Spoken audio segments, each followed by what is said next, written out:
This is the Musical Talk Morning Zoo. The Morning Zoo. For all you actors out there who can't wake up before 3 p.m. You're listening to the radio. He got the remote control in his underwear. Wakey, wakey. Hands off, Snakey. Now, here's the Musical Talk duo, Nick Hudson and Amanda Bailey. Oh my God. All right, 3, 2, 1. And me? I don't know. What about me? Hang on. My name's on a piece of paper. It's Thos Ribbits. Hello, welcome to episode number 22 of Musical Talk. We're welcoming a brand new presenter in. Ooh, that sounds rather posh, doesn't it? She's a female, Thos. Oh my goodness! Oh, is that what they look like? I'm real and everything! The Radio Times did not lie. Wow. Welcoming Amanda Bailey into the Musical Talk studio. If you've Hello. seen our website, you would have become affiliated with her, if that's the word I mean. Please check out the bio because it's hilarious. I love it. You can learn about all of my playing recorder through my nose escapades. It's a talent. Well, I'm going to do that now. Bye. I wrote her bio. Was it your good. Was it your life? No, it was her life. I was just we were channeling each It was other. condensed through MSN. It was brilliant. Brilliant. Hello, welcome to Musical Talk. Today we have rather a busy show, I think. What are we going to talk about? We haven't decided yet. Hang on. We're going to be talking about some general news around London for musical theatre fans, as usual. We're also going to be talking about High School Musical will be our sort of final topic, of which Amanda's had the pleasure of being shown by one of her teachers. Oh, it was lovely. Well, we'll talk about it later, but Yes. I'm holding my thoughts and Microphone. feelings in at the moment. But we do have a bucket. Yes. But we're going to be talking about our main bulk of today's show, something that's been on the forums, is the...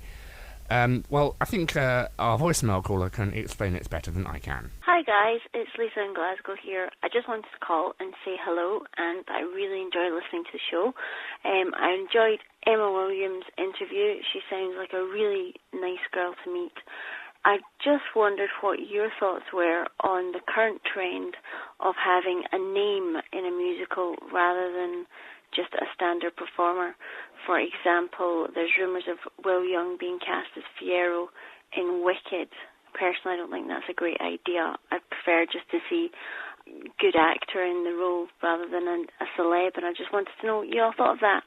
Really enjoy listening to the show, and I look forward to the next episode. Bye. Thank you very much, Lisa, for your message, all the way from Scotland there. Lovely, lovely to have a sort of foreign blood on the show. Good to hear, and good question, Yes. really, because it's happening so much at the moment, isn't it? You know, you always go through the West End at the moment and you see posters with so-and-so from such a soap. Is it a new trend, though? No.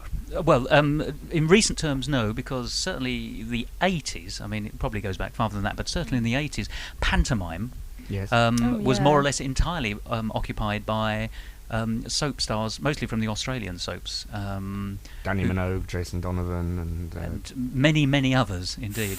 Using celebrities to sell a show is tried and tested in the West End. and but on Broadway as well. Or is it more I think because accented here? I think because sort of the Americans, they don't have the pantomime that we have out here, and I know a lot of Americans that come here from being at Goldsmiths.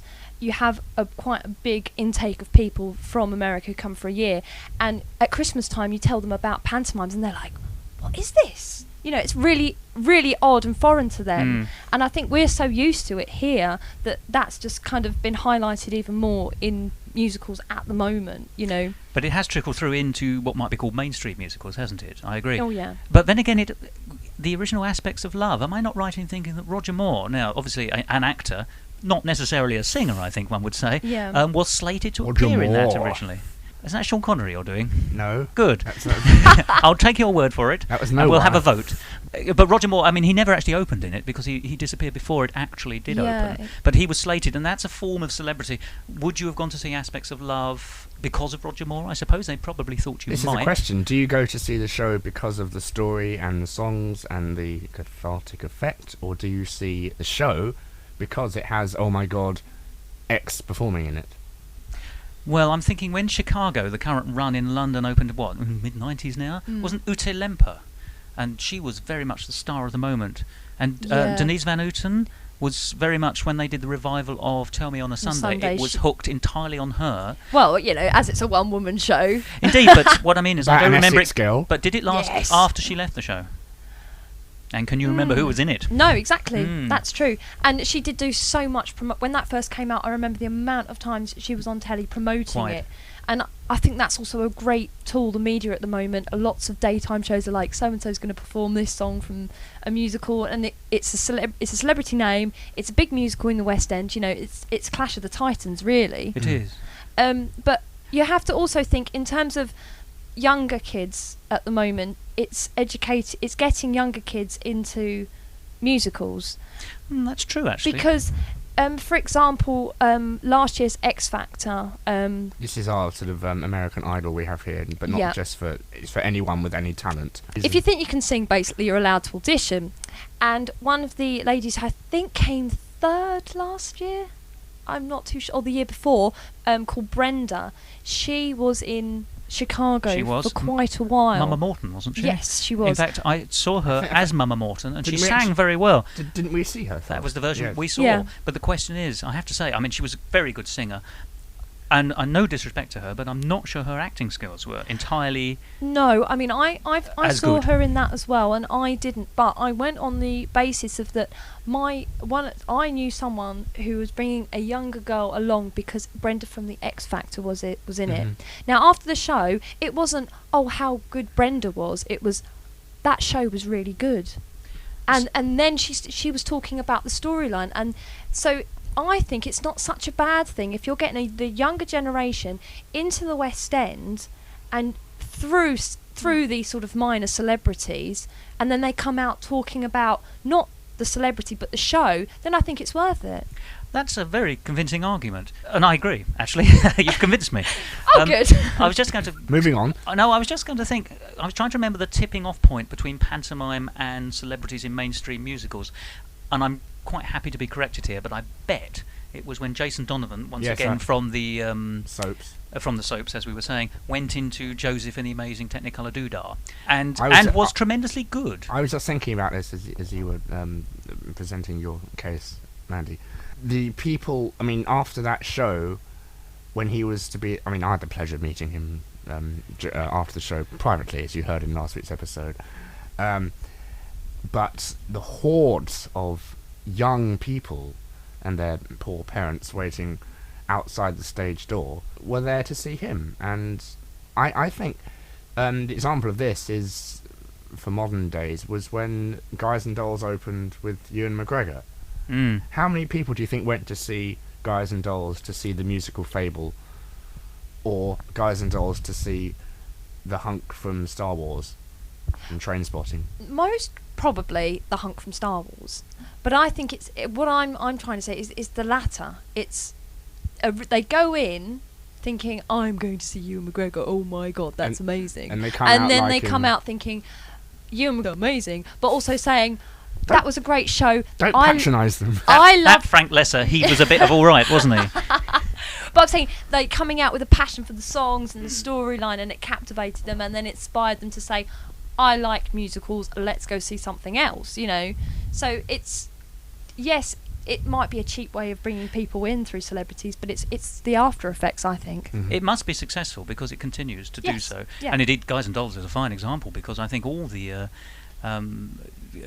every run's had at least a minor celebrity involved. and indeed Don Johnson's in it at the moment, I think. Yes. But it's had lots of high profile It's the names. same with Chicago as well. Yes, That's the Bonnie same- Langford has been in that. And also Ashley Simpson. That's the gimmick of sort of getting... Of course, some people are celebrities in their own right, because Bonnie Langford is a perfect example of someone who is perfect for musical theatre, but also has a reputation outside of it. And then there's also the thing of what Andrew Lloyd Webber did with not Whistle Down the Wind, with The Woman in White, is he got the celebrities he'd made back into his show. Michael Crawford is who you're thinking of, I'm guessing. Yes. Just this is a bit of local colour, nothing to do with musicals per se, but a friend of mine was on a bus when Woman in White had just opened at the Palace Theatre in London, and there were two people sitting on the seats in front of him, and one said, "Here, what's that then? That's The Woman in White?" And the friend said, "Oh yeah, that's a sequel to The Woman in Black." which is a long-running thriller, which is playing in another theatre in London. Yes. It's a lovely idea. I don't think you should really confuse the two, though. Speaking of sequels, Ah. the big news we've had on the forums. Dun, dun, dun, dun, dun, dun. This has caused a sort of most of the people saying they shouldn't do it. What would they do? What's the point? Phantom of the Opera is going to be based. A sequel of Phantom of the Opera is going to be based on the novel. Was it by Frederick Forsyth? It is indeed Yes. by Frederick Forsyth. Called yeah. The Phantom of Manhattan. Comments? Discuss? Is that what you're about to say, Nick? Yes, I'm not the world's biggest Phantom fan, so I'm really. I mean, this is interesting because last week at school I shot my hand up and asked the teacher, "Have there been any sequels to musicals ever written?" And we can only come up with Grease and Annie, of which 2 sequels have been written. And also, Richard O'Brien wrote a sequel to Rocky Horror Show Yes, that's Shock right. Treatment. About a So- game show, wasn't it? Yes. George Gershwin, if you want to push back the Oh, clock a here we little go. bit, after Of Thee I Sing, did a sequel with the same characters called Let 'Em Eat Cake. And that's in the 30s. Wasn't there a sequel of Funny Girl as well? Funny Woman, there was indeed. Although whether that right. went on stage or whether that went straight to film, No, I it was couldn't just- tell it was you. just film. Funny Pensioner was the slated never to happen third film. But I mean, Andrew Lloyd Webber has continuously said he'll never have a hit like Phantom again. Then why And why is try he? again? Well, I think the follow-on question to that is, will a sequel diminish the original? Because I'm not a huge Lloyd Webber fan, but there is no doubting that Phantom is a great show, Yeah. a long-lived show. I believe it's the longest-running show on Broadway now. Yes. But in fairness, it's got something, clearly. And do you cheapen it by taking it back, particularly if you've got to change the ending of your first show? Because I may not write... And sorry, spoiler alert, everybody, but I think the Phantom dies. He's dead already. He's a ghost. He's not actually a phantom. It's figurative, isn't it? Maybe he turns out he is a phantom. And he can. Well, let me tell you briefly. I was thinking Do you know doing- the plot of the new one? Well, I was thinking of writing a sequel about a sort of crazed maniac who haunts the theme park, but I think that's already been done by someone. That was no way influenced by Phantom of the Opera Yes. at all. But The Frederick Forsyth plot, I mean, what I understand has happened is that Andrew Lloyd Webber has been talking about doing a sequel for some years. Yes. And he and Frederick Forsyth worked together to try and kick some ideas around. And Frederick Forsyth went off and published it, I think, in 1999, as you say, The Phantom of Manhattan. And the idea is that it's set a few years later. Now, I didn't know the original novel was written in 1911. It's much newer than I thought. It's 20th century. But it's set a few years after that. And instead of dying at the end of the original, apparently... in the précis I've read, I have to say I haven't read the book, he escapes to New York. It doesn't explain how, where he then goes on to become a multi-millionaire. And because he's so ugly, they refuse to let him into the Metropolitan Opera House, so he builds his own opera house. And then he writes his own opera, because he's still in love with the character he's in love with in the original. talk about excessive. And yes, quite. And he, because what he's trying to do is lure her over to America to star in the new musical, the new opera that he's written, with hilarious consequences. No, it's not a comedy at all. But it's all about the obsession. But I have to say that I cannot find one good review of the book on the internet at all. Maybe they'll get back together in the end. Well, that'd be horrible, wouldn't that be an absolute cheapening of the original? I think everyone's just so romanticised by the original story. It just it makes me feel why touch it? That really, I mean, it worries me that that through doing that, I don't know if they're going to use the same thematic material I was just thinking in that, terms of music. Will they use the Andrew Lloyd Webber that? Andrew Lloyd Webber has difficulty to come up with more than 1.5 melodies in his scores anyway. So I think we have to be careful we don't get too libelous, I think or slander in this case. I think. I'm just wondering if he'll be able to, if he will use the same theme again and again. I think that if he doesn't use it, there's if he doesn't use it, there won't be any continuity. We won't. I think you'd have to. I just don't think you'd be able to kind of relate to the characters unless those themes are still there. But then you think, oh, it's been it's constantly being reused over and over again, so much so it's now in another musical. It's overspilled into musical number 2. Well, what will be interesting is because there's the old chestnut of a musical within a musical, which has been done 1,000 times. In this case, the opera, and apparently it's called The Angel of Shiloh. And I'm describing this from a review on the internet. It has moments of bittersweet poignancy and is certainly meant to bear a resemblance to Christine and Eric's story. Isn't that lovely? Eric. I believe Eric is the name of the Phantom. to my shock. Eric. However, the review I have to say that I've got here is this Phantom, unlike the original in the musical, is an unlikable enigma with little magnetism or passion. And it says also the plot is absolutely riddled with coincidences. So Now, Andrew Lloyd Webber originally was going to do a musical. His next musical was going to be a Russian novel, wasn't it? I believe it was going to be The Master and Margarita by Mikhail Bulgakov. Which he's now given up. No, not quite. He Right. just doesn't think it's going to necessarily work as a musical, which, yes, he has given up. So But I think the official story is So he now- doesn't think it'll work as a musical. Listen to me, Nick. So now he's writing something that will seriously work as a musical. It will make a lot of money and will be panned by the critics. But But will then it? again, yes. Do you think it would be? Do you think? I mean, the 17 trillion Phantom fans would go and see it because it's a name. No, but at least 1 in 17 trillion, which is a mere 1 trillion. Yeah, I mean, but the other, when we were talking about sort of Grease 2 and those sequels, they have a following. They do. Grease 2, it does have a very good group of people who just love that film, but it's not very well known. I mean, the first time I saw Grease 2 was sort of this Christmas on I've never seen random channel. And I have one song from it which I enjoy. It's sort of I get a feeling it is the Summer Nights of, which is reproduction. I think it's quite an entertaining song. Again, Grease 2, there's a lot of things, like you say, there's a song that feels like a rehash of Summer Nights. And you sometimes feel, it is a bit overused, but then Grease has got this kind of kitschness about it. It's kind of a bit quirky, and it's that sort of camp. Yeah, it's that 1950s time, and you don't mind watching it again. This touches back on the point you made a few minutes ago, isn't it? Should the score be integrated with the original score, or should it be a fully new score? If it's a sequel, it's got to have some resonances. It must have. Yeah. Sure. But when you're writing 50s pastiche, there isn't really much. Every 50s song sounds like the other 50s song. Exactly. Well, that's true. Then yes. you're using a completely different style. If he's going to use the same sort of style he did for Phantom, I just worry that people will sit there and go, "Oh, not this again." I mean, when I first read the title, I imagined it being set nowadays, sort of in modern Manhattan, sort of be like Lestat in some way, where you. Lestat in Manhattan. It's a rhyme in its own self. You've got a lyric, but I'm not sure you've got a show. But do you not think that actually, and I have to say this, I think that Andrew Lloyd Webber shows these days falls actually into a genre of musical which is as much about spectacle as it is about the score. Yeah. It's the London musical, isn't it, what he writes? I mean, he's not the only purveyor of it, but it falls into that high spectacular... Boole and Schoenberg, ironically, do the London musical as well. Oh, indeed, many people do. Yeah. Well, there's quite enough people do to make it a genre rather than just one man's passion. So, the question is, if that new show gives the audience a certain amount of spectacle and enough songs that people can hum, then it will succeed. then it will succeed. And I'm not sure. I think we're being a little esoteric by judging it on its score, which isn't written yet. Yeah, exactly. We don't even know what it's going to be. So It may be good luck to fantastic, him. although I think we all know the answer. It could be a work of genius.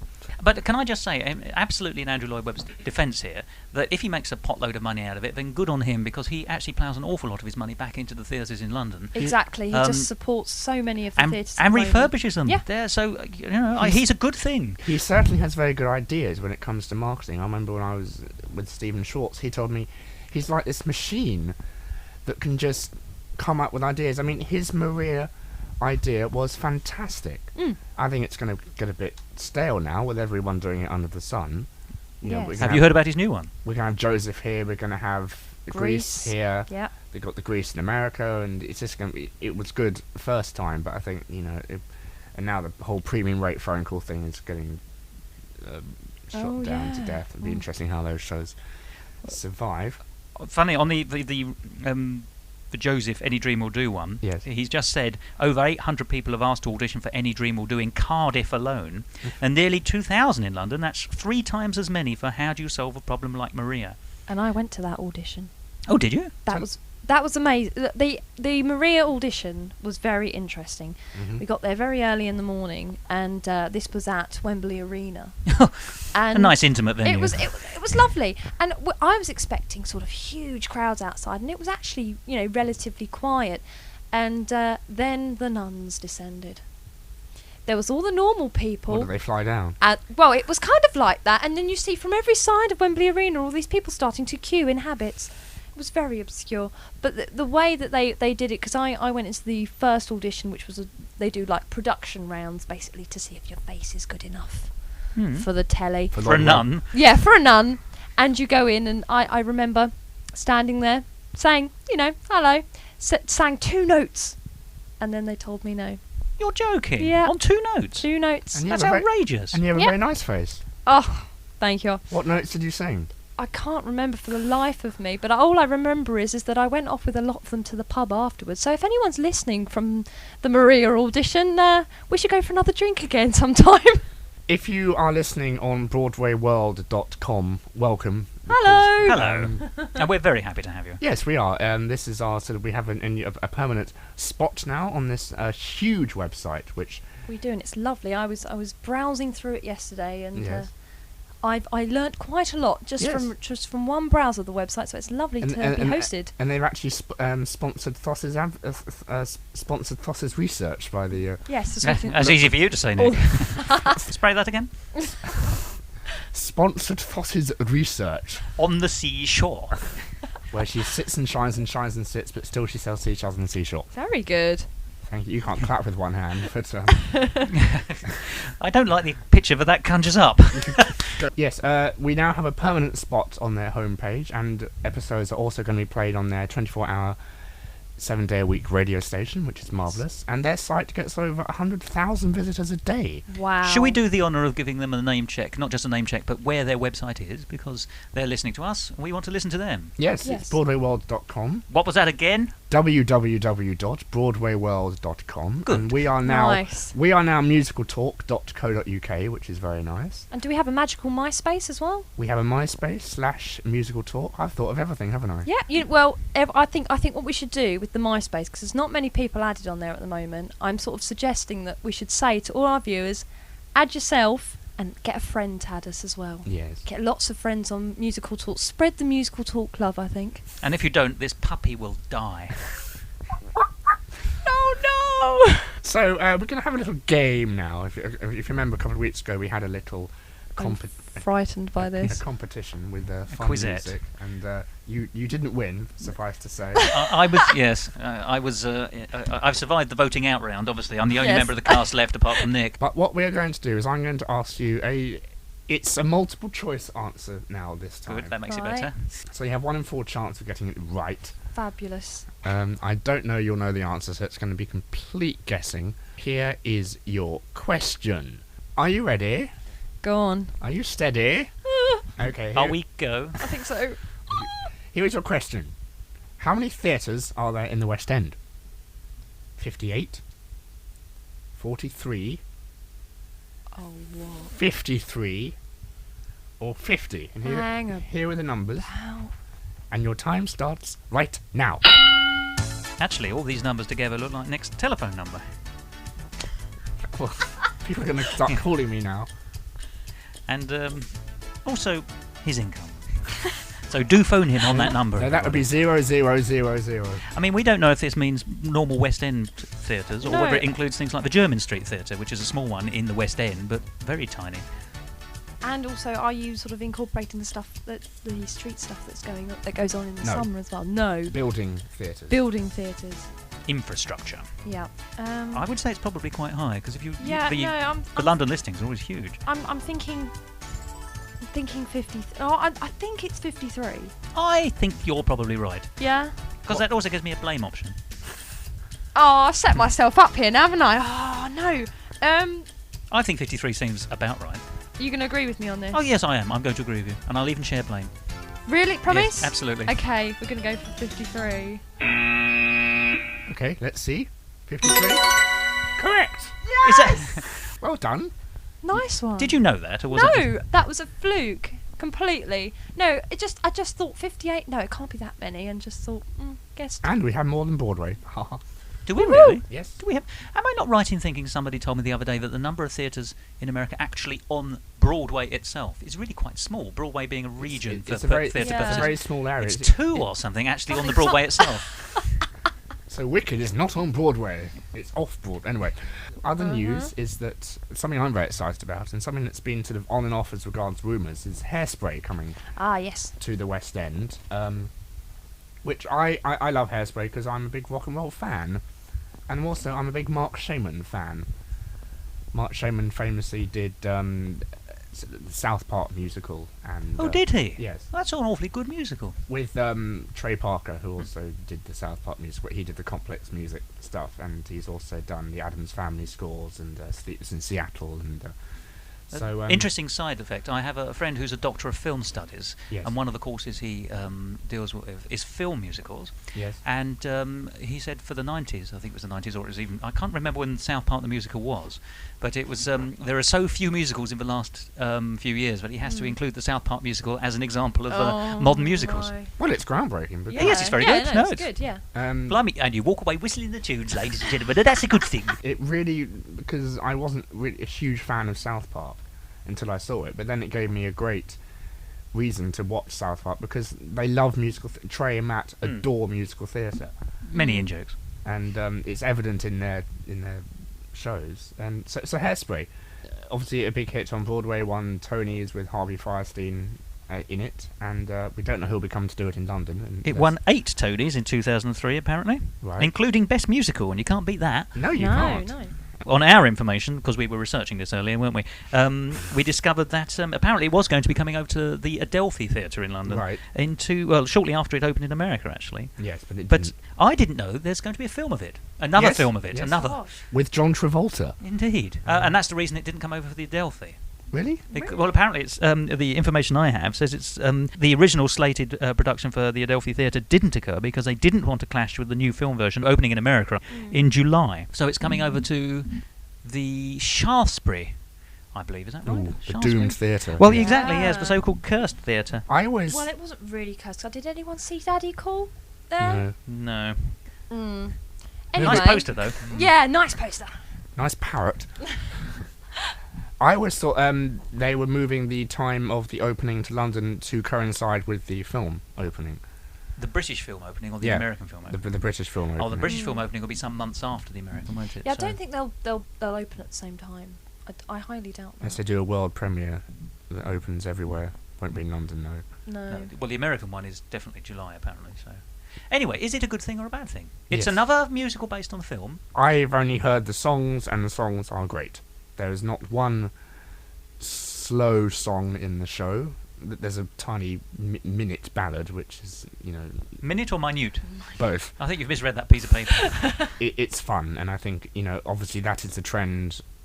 A post 9/11 musical is the fun musical because that's what Broadway needed. It's a great nostalgic score for 50s, 60s lovers, and It's funny. it's meant to be hilarious. Yeah, It is a comedy musical. Yeah. Or musical comedy, I think is. It's both. Yes. It falls so squarely into both categories. And it's got some great characters, but I haven't seen it, so I can't. I only No, know- I haven't seen it myself. I've only sort of heard The original tracks film itself. or the stage play? You're talking- I've- the new musical, yeah. rather. You've seen the original film? No. Oh, you've not seen the original film either? I only know the songs. Oh, God. So I don't understand what's happening when I listen to the songs, but I will listen to them because I like them. It has a huge camp following, it has to be said. Mm. The original Yes. film. It's a cult classic. So does the musical. 'Cause it had Yes, that's true. There's a very funny duet between a man and a man, which is actually a duet between a man and a woman. Well, one of the rumours is that Barry Humphries, who's better known as Dame Edna Everage, is possibly going to appear in the British production. Not as Dame Edna, Oh. although Yeah. possibly as the character called Edna, just to confuse everybody. Probably. I hope she's not a tea lady or she becomes Dame Edna Beveridge. Because everybody loves a dame, Yes. as they say in South Passaic. So what we're going to talk about now is Amanda's moment to star in musical talk. Can I just moment to prepare here? Yes. Centred, go. love. Are you centred? I'm focused and I'm ready. Actually, these chakras seem to be out of order. Thos, have you had the pleasure of seeing High School Musical? No, but I've seen it listed in the Radio Times over Christmas, and I consider that to be research enough. No, I haven't seen it, but I actually have many young friends, so I'd be very interested to hear the theories. I've seen 10 minutes, 5 minutes, 7.5 minutes of it. You've seen some minutes of it. You didn't get the pleasure of watching the whole thing then? No, I decided to rest my neck on a railway line to get past that moment. So. Well, let me ask you an introductory question, I think, Yeah, to be okay. honest, because it's one of those things that most people have heard the title of. Yes. It is a real age divide thing. Almost nobody over the age of 25 really knows what it's about. So can you tell us what it's about, and then tell Okay. us what you think it is? Right. Or how it is. So, it's all set in a high school. I never would have realised. No, it's amazing. And you've got the leading guy, Troy, who's ahead of the basketball team. And then you meet the leading girl, who is Gabriella, and she is head of the sort of science squad. Einsteinette, I believe she is. She's rather the smart cookie in the high school, and I think she's just moved to the school. Yeah, recently changed school. Already, I can cliche after cliche after cliche. It's the old tagline, that we've all sort of seen before in one form or another. In Greece. Yeah, exactly. I think that's the main sort of comparison, really. And basically, the high school put on a musical. And through the musical, these two meet and decide that they want to audition together, and then they realise they're in love, and it's all lovely, and with hilarious consequences, the musical goes ahead, and it's all lovely, and there's the two protagonists' characters. Sharpay is the principal villainess, isn't she? Yes, and Ryan, who's the twin brother, and they're the two sort of veterans of the musicals. Whenever they go on, it seems that these two are the lead characters, and to say that they're stereotypes of people who enjoy musicals would be an understatement. And it's quite, and they try and stop Troy and Gabriella becoming the leads in the musical. In a scheming way, don't they? Yes, in quite a scheming way, and the basketball team try and stop Troy from doing it, or the science team want Gabriella to stay with them. And is that because you can't? There's a song about this, isn't there? But you can't break out of your little labelled area. Yeah, stick to the status quo. I think I remember the song being. Not that I've seen this more than once. Please, Your Honour. Now, the problem I had with the minuscule section of this film I could stomach was, obviously this is Disney, that's what you have to say, because yes, it is a Disney film, yeah. And it was a completely wrong representation of high school and a high school party, which is the opening I saw. There was no the person I was watching it said, this is a party at Disney World. There is no drink, there is no teenagers rubbing up against each other and whispering silly things in their ear and whatever it is the kids are doing nowadays. But speaking from the advocate of the devil, are we criticising musicals for not necessarily being very realistic? Well, no, I don't even think that High School Musical. I don't have a problem with the storyline and that it's Disney-fied, because that's what Disney do best. I mean, you can't expect it to be anything else, can you, really? They also do a fair number of halfway decent musicals. Yes, actually. That's true. I think the thing that annoys me, and I must put this quite bluntly because I feel quite passionate about this because I'm a singer myself, and also I'm sort of into the technology side of things. I will say one word: compressed. Yes, all the changed. All the voices of the lead characters have been put through vocal processors, have been made to be in tune, and you can hear it. And what annoys me is that I wouldn't half mind this musical if they were actually singing, and it sounded like they were actually relatively singing live. Now, I know for a fact that the girl playing Gabriella, Vanessa, she's now got a music contract, and she's released an album, and her vocals are the same, but I just don't think it sends, like I was saying at the beginning of the show, it's great to incorporate kids and get kids into musicals, but with those kind of voices, I don't think that it encourages them, because it's like anyone can sing then. In the film, there was no big opening number. It was a love duet with these two. It's a karaoke love duet. Yeah, singing incredibly well, moving the microphone around. Like you would hear someone singing, like that. I just bobbing my head back and forward to illustrate the fact, looking like a complete moron. Does that really bother you? Yes. Is that what offended you about it? Well, I didn't have, as I say, I didn't see it all the way through. Well, yes, but even of those few minutes. Yes, because but it's for lack of realism again. It's a production value that I noticed, and I thought. I just think if you're going to call something a musical, it has to have that kind of, I don't know, just a raw element. But the thing is that it goes back to the diegeticness of it all. Are they singing this song to be? Is this a book number, or is this a song they're singing because it's a song they're singing? And I'm sure everyone in the audience was thinking that. Yes. Diegetics, they all said. I love it. I'm sorry, I'm being slightly the devil's advocate here, but I would have to say that I take your point upon the amended voices, perhaps, but I understand there's been a live concert of the show and the score have with not- the original yes, cast, I with haven't one seen exception. this. Yeah, I haven't seen this, and our viewers will probably listeners will probably find it on YouTube somewhere on the internet. And if anyone does, put a link on the message board, because I think that'd be quite interesting to see, like the cast members actually, singing live. I just feel that we're so used to. I think it's because we're in London and we see musicals in the West End, and there's that kind of live edge to it. But the thing is also that High School Musical is going to become a musical, a proper stage already show. is. Yes. It's already been brought up Yeah. by 17 billion high schools all over America. And it's about to start in London, because I happen to know that in East London there's a theatre called the Kenneth More Theatre. In And Ilford? this, in Yes. Ilford, you know it? Yes. They just announced, I was at a meeting yesterday where I learnt this, it's just announced that they were going to put on High School Musical, and Yes. it sold out within one day. Right. That must say something about commercialism. How long are they running it for? I think it's only a week. But It's- within a day. yeah, And the Kenneth More it's a perfectly sizable theatre. No, because that's quite interesting. And the thing is, the amount of younger kids who I know who just love High School Musical, and it's Your niece being one of them. Yes, my niece being one. I'm and, sad to say I believe the formal term is tweenagers. Yes, but but then it goes back to my original comment about celebrities being in musicals. It does get kids interested. It does, Yes. it draws them in, you're and, right. and that's what I have to say. In High School Musical's defence, it has got a lot of kids involved.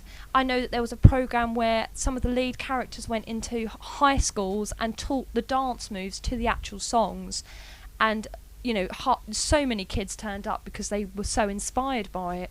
And if that's a kid's first musical encounter, then so be it. Really, then it's a good thing. I give credit where it's due. I'd like to ask actually what you thought of the score, because I believe the album has sold.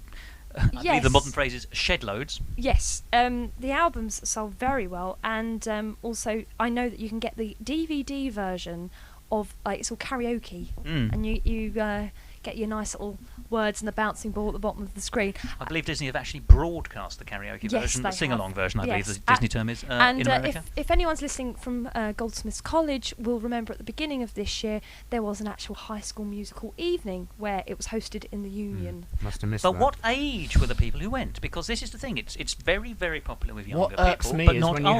you have 22-year-olds saying this is the best musical in the world, But that might be their only experience of musicals. And why 22?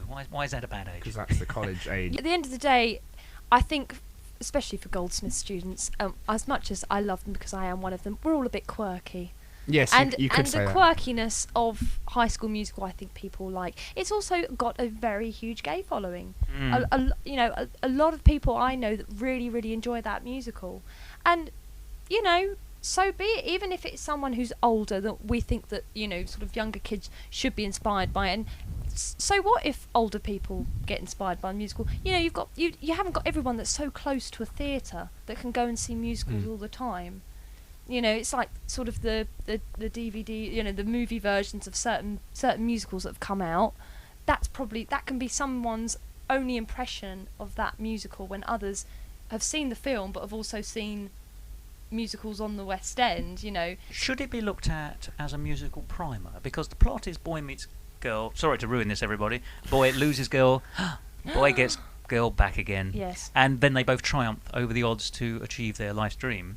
Having broken out of the sort of the narrow lifestyles that they, their particular niches in life that they had The earlier cliques. been allotted in to. So at that level, it's quite simplistic. But if that's the first time you're coming across this story, that would still presumably have the resonance. The reason it's a truism and a cliche is because it has some kind of basis in human emotional response.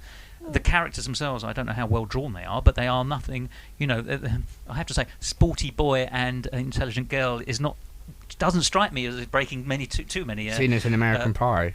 Yeah. Well, but almost Anything. I've Grease. Yes, I mean I have to say I've written a musical myself. One of my Jekyll and Hyde has an intelligent girl and a physical boy in it. So it's we are talking quite a lot of cliches, but has the fact it's been so cleverly put together. I mean, Disney is nothing if not cynical, but has something good come out of the cynicism? Is it a worthwhile piece? I think it's worthwhile for first exposure to musicals. I honestly think that if that is going to be your first look at a musical, and you like the concept of an all singing, all dancing movie that makes you feel good once you've finished watching it, because I think at the end of the day, if you're going to see a musical in the West End, or you're going to go watch a movie that's based upon a musical, if you come out and you've got a good feeling, Good. brilliant. The musical succeeded. And it's worked. Yeah. But then go on and see something else that's got a bit more sophistication. Yeah, so it's just first exposure. It's to get you excited about what's going on in musicals. It's a teaser. Yeah, because there's so much going on. I mean, the amount of young girls who I know like High School Musical and have gone from that to see Wicked, because it's relevant, because it's modern, and it's got that kind of same... Am I trying to compare High School Musical and Wicked? Did I just try and do that? But there is a connection. There clearly is a connection. It's a teenage girl breaking out from your inner self or something. It's that kind of style, it's that kind of storyline. I think it really inspires. And then Rent as well comes into it as well. Yeah, also, I have to say fashion. They're both extremely fashionable at the moment. Yes. Yes, definitely. And I suspect that's what would lead you to move from one to the other, perhaps. I mean, but look at this. This is an award-winning musical. It is. It's won the RTO's award, the Billboard Music Award, 2 Emmy Awards, 3 Teen Choice Awards, no surprise there, and the Television Critics Association Award. It's been nominated for more awards. Doesn't have that many songs in it, though, does it? Am I I right? don't I believe it's only got 9 songs. That's more than the average Disney film, though.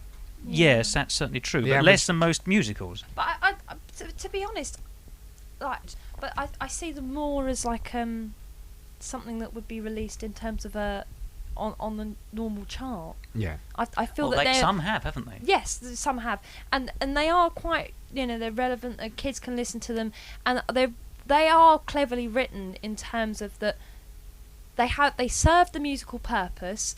They say what's going on in the scene, but also they're structured in such a verse, chorus, bridge type way that you could listen to it and it can be released as a single. And I think that's where the composers have been very clever to incorporate. But Disney have always done that with such songs as Colours of the Wind or Beauty and the Beast. They've always been a separate entity which Disney could then release in the charts. Yeah. But you're saying every single song is like that? Well, I think so. I mean, but the things with Colours of the Wind, they never released the actual version that is sung in the musical. With High School Musical, it's literally taken from the show. You're getting the pop song in the show as opposed to getting the... So the film is, in a way, a sequence of Pop pop songs. videos.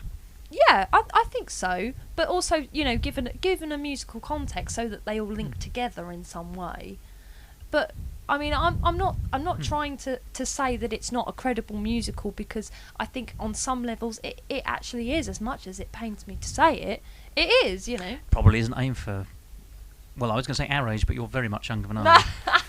Well, I mean, I get what it's trying to do, and it does serve a purpose. It serves a purpose, I think, for a younger... make money. Yeah, well... That is its primary purpose, Yes. I suspect, but it does have other benefits. It has benefits for a younger audience. It has benefit for people who don't normally go and see musicals. It's exposed a certain people who normally don't enjoy musicals, and it's engaged them into it, and maybe deciding they want to go and see something else, maybe go and even just get the Chicago or Phantom DVD and watch them. It's all about education, starting people off. And I think with something on quite a simple basis, I think for veterans of musical theatre, I think they find it quite difficult to handle. But for newbies to the scene, then good for them, really. A couple of extra things. I think it's quite interesting because they've, on the musical stage version, there's 2 extra songs.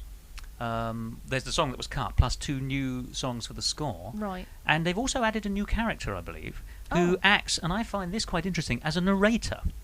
Now, narrators are quite, in my view, quite a clumsy way of developing a story on stage. I mean, it has been done. Yeah. But there are better ways of doing it. And one wonders why that's done. Is that to keep it simple for principally a child audience? I suspect it might. Amdram Productions will like to have as many leading roles as possible to keep everyone happy. And also... And they're just giving another person to sing songs. Also, in the film, where you go from from their sort of lunch hall straight to the science lab, straight to the basketball court, and it's all very quick. and you need sort of time. I can- I'm assuming to change sets and stuff, and it gives the narrator Costumes and- narrator gives that time to Like in your Mary cast. Poppins, you have- yeah. I understand it can have a stage function, but it does seem a very clumsy way of doing things. It feels It's the easy way of doing things, and I think that's what they're trying to do with this musical. make to be it honest with you. to quickly adapt to an actual stage. But if that were the case, I'm surprised they've bothered to make the effort to write some extra songs. You know, they're not trying to do a clever, really sophisticated, integrated score here. They're just saying, oh, well, here's another love song, let's put that Is in. the score integrated? Is there a writing, or does everything jar with each other, or can you detect themes developing in some of the pieces of the music? I mean, I haven't heard it, so I can't comment. I think there's small parts where songs reappear.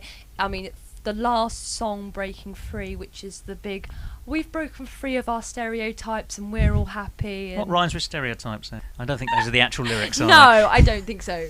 But what I'm saying is that song gets incorporated earlier on through. You see them rehearsing the song with the pianist and sort of developing the song throughout. But I'm trying to think that I don't really remember.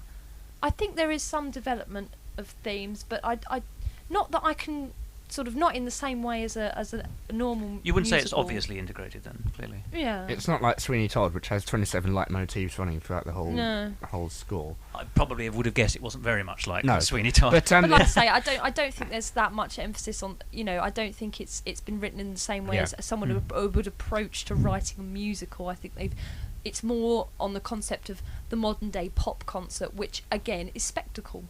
Well, if you want spectacle, I believe there's going to be an ice show version of it as well in America. Oh my So goodness! every possible genre. Just look at this research, which brings us sort of full circle back to an article that's going to appear on our website soon, written by Lisa, who left the voicemail message. She talks about show merchandise. And I'm reading here, all in this together, the unofficial story of High School Musical, a book, is to be released April 2007, giving a behind-the-scenes look at the production of movie and the cast. And Lisa is a self-confessed merchandise-aholic, where she will go to the shows and just buy, forgive my language, but crap. And just to close the show, what are your thoughts on merchandise that isn't a CD and isn't a brochure or program? Things like key rings and pens. What and about a poster? Because I must say I've been guilty of buying. Yes, When I went to see, I'm very guilty of that. Right. I saw Into the Woods in 1989 at the Phoenix Theatre, and I enjoyed it so much I was immediately moved afterwards to buy the poster, which I believe is still on the wall of my bedroom in my parents' house, Very nice. next to the Daleks. But I wouldn't buy a keyring, and I noticed when I went to see Mary Poppins recently, but you could, if you wanted, buy that splendid umbrella with Yes. the talking Yes. parrot head. Which How she- would you Yeah. use that? I don't know. which she mentions in her article, and of course Mary Poppins is a grand example, because you have the two merchandise kings in the world merging together to promote Diz and Nee. Disney and Cameron Mackintosh. Yeah. Is he a great merchandiser? Oh, well, he invented the whole for Phantom and Les Mis and But Cats. what is the merchandise from those? Is it not a mug, a keyring? I mean, I have to say, the No stalls are shows- never very impressive. No really. shows have done that before Cameron. Yes, but it's not a huge amount of. If you, there's so much more. I mean, forgive me. In my one of my other hats is that I am, as you will have guessed, a Doctor Who fan. And if you want merchandise, look at the BBC. Yeah. If you're talking, when I go to the theatre, there's, as I say, there's a rather feeble-looking mug, a copy of the Yes, programme, but this was 23 years ago, and I mean, Forbidden Broadway do a song called "My Souvenir Things," where they talk about how Cameron Mackintosh boomed the whole merchandise thing from just a playbill to it was a programme, as we call it in this country. yes, or to keychains, to hats, to mugs that change colour when you put your tea in, to umbrellas, to shirts, to hoodies, to caps. To Which hoodies? Give me a musical hoodie. Have you ever seen a hoodie with a musical logo on it? I have a Wicked hoodie. It's wicked, man. It's Wicked, man. Me and my little hoodie, yeah. Seem to be in the wrong room all of a sudden. But Wicked actually is a good one to look at in terms of merchandising, because you can get Galinda jewellery, you can get the Elphaba witch hat jewellery, you can also get T-shirts for both, popular Defy Gravity T-shirts, and the hoodie, and you got the Grimmery as well, which I have, and yeah. But I mean that's going back to the High School Musical. Is that books? I think are fine because that you're learning something from the books, but Yeah. you don't learn anything from an earring But why does that make it intrinsically bad, Nick? because it's just a way of making money, which of course is. I revert back to my original. Why is that? Why is that a bad thing? I'm not saying it's a bad thing. I just don't. You sort of are. Well, I'm not, but Well, if someone's really someone is I just don't understand obsessed with a musical. If someone really likes a musical and they want, it's like if you have a favourite band or pop singer, you want the DVDs of their live concerts, you want the books, you want the T-shirts, and it's just like I'm saying, it's like the modern day. The musicals are becoming like the modern day pop concert. I've seen people sort of wearing sort of the Billy Elliot studded. They've got a lot of T-shirts. The Billy Elliot tutu. No, I've not seen the tutu, but I've seen the T-shirt. But it's they're the T-shirt. They're made Sorry. to look so like in modern fashion, so that they can Studs be and worn. things Yeah, and- it can be worn sort of with sort of normal everyday wear. Do you consider sweets in a theatre to be merchandising? I mean, it's not tied to the product, but You don't take it home with you. Well, you do in a very real way, actually, Nick. Yes, but then you expel it later. Yes, let's not be too brutal, but I don't like it when people are guzzling sweets. nor do I, as it happens. No. But do you find it as offensive as buying a keyring? It doesn't make the keyring won't make any noise. The keyring's not bad for you, but I just don't understand why people do it. I don't do it. I would never pay £19 for a T-shirt in a theatre just to advertise the show. They should pay me to wear the T-shirt. But you do buy a programme? Yeah. Why? Because they have photos. They you can learn Souvenir. from them. Yeah, souvenir brochure. But how does a souvenir, which is an aid memoir for remembering something, differ from a mug? Because you can't learn anything from a mug. You can't read about the show's development on a mug.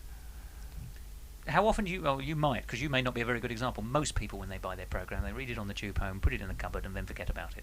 If you're They might use their mug to drink tea out of, however. So in a way, you could argue that has a longer life. Yes. I'm being slightly devil's advocate here, but I think we have to be careful not to impose our views too strongly on It's the an world of interesting commercialism. thing. It's an interesting thing to think about. So go over to the website www.musicaltalk.co.uk and have a look. Gloves And tell off us in where the- we're wrong. Gloves off in the message board, please. And have a look at the article and do join the forums because there's been quite a resurgence there lately. Yes. Thos, you haven't been on them lately. Well, that could be why there's a resurgence. So that is it for this week. Thank you very much for listening. Next week we're going to have the first half of an interview with a musical theatre writer called Jen Toxvig. And Splendid woman she is. Tim will be doing that interview. Next week will be just Tim. So do join us then. Is it going to be called Tim on My Hands? Well, whatever you do in your spare time is up to you, but we'll The Land That Tim Forgot. And as we think of more titles for next week. Yes. So Let's do the Tim Warp.